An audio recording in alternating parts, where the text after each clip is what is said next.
Good morning, Broncos Country. NFL free agency, at least the legal tampering, kicks off today in just over an hour from when I'm filming right now. So we're going to round up the latest on your Denver Broncos as we get set for the big dance, baby. Now, we're going to run through the latest kind of buzz out there, the latest talk of the town. But first things first, Denver, after making a couple of cuts, including Ronald Darby, Glasgow, and Chase Edmonds, kind of forgot he was even on the team, to be honest with you.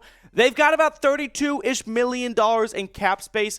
That's top 10 in the NFL. So if there's someone they want out there, money's not an issue. They can go out and make a signing. Now, I think they're going to be a bit calculated. I don't think they're trying to max out their spending this offseason, which isn't really the most fun thing in the world, but honestly, it's probably one of the more smarter decisions because they're not in a Super Bowl window going into 2023. So giving out a bunch of big contracts only to maybe,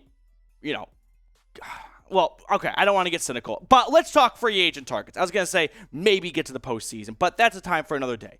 Let's talk free agent targets. The number one need, no doubt about it, is offensive tackle, specifically right tackle. And here are some of the top names on the street. Mike McGlinchey has been my number one target for quite some time. He's still got a lot of gas left in the tank, and he's a really good right tackle, so we could slot in immediately. Taylor Lewan, I just included because he's a notable name. I don't really think he actually makes a ton of sense given his lack of availability the last 3 years of his career. Orlando Brown is probably the number one name, okay? Orlando Brown for the Chiefs, 26 years old. I was shocked Kansas City did not franchise tag him. Maybe they're going to try and work a long-term deal out, but they're going to let him test the open market. Then there's Kaleb McGary for the Atlanta Falcons.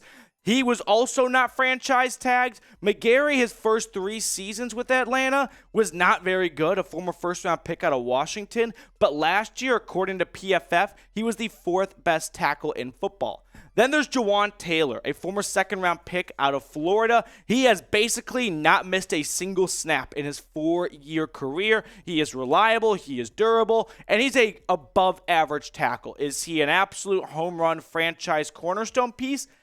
As of right now, no, but maybe he can get to that point. But I think he'd probably run you a bill a little bit less than Mike McGlinchey, Orlando Brown, closer to that Kaleb McGary range. Now we're going to look at some other free agent targets and talk about Courtland Sutton and Dre'Mont Jones in just a second. But first things first, help us reach our next milestone. We're trying to get to 13,000 subs during free agency.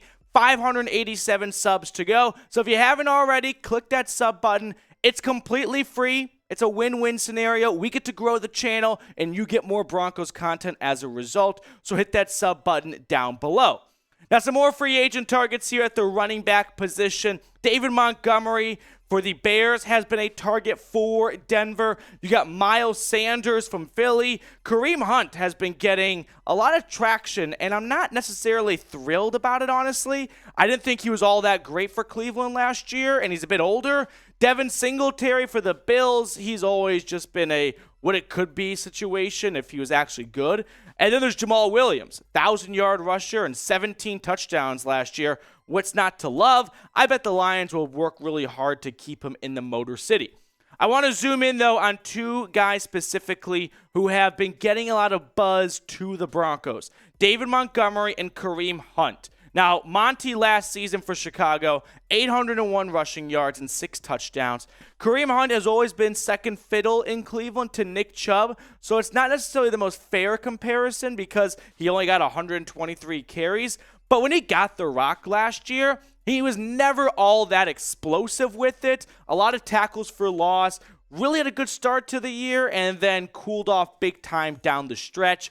I've heard that the Broncos are going to be pursuing Hunt. It would really be telling of how much they pay at running back to how serious Jawaan Williams' injury is.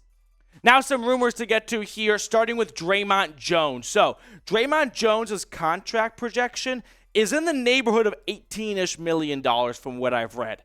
The franchise tag was not much more than that. If Denver did not want to put that tag on him, I don't think they're in the business of paying him $18 million.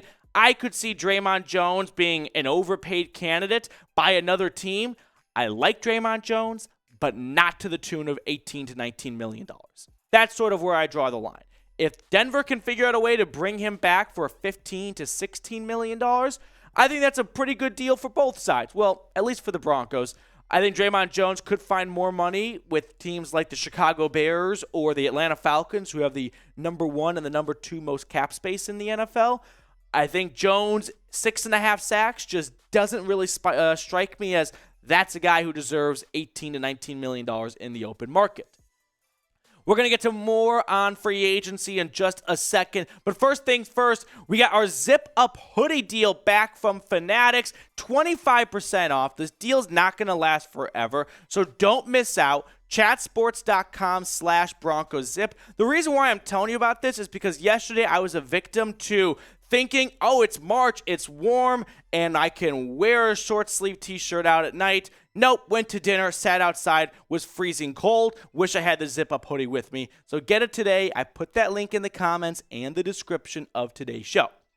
Getting back to Dre'Mont Jones, and then we can go full screen on the next subject here. I want to discuss Courtland Sutton, but to wrap up Dre'Mont Jones, I think there's going to be a line for George Paton and Sean Payton now, and I'm thinking that line is around 16 to 17 million. So if he signs elsewhere and if it's for more, I think the Broncos decided to just wave the white flag and go, we like you, but we just can't pay you that much.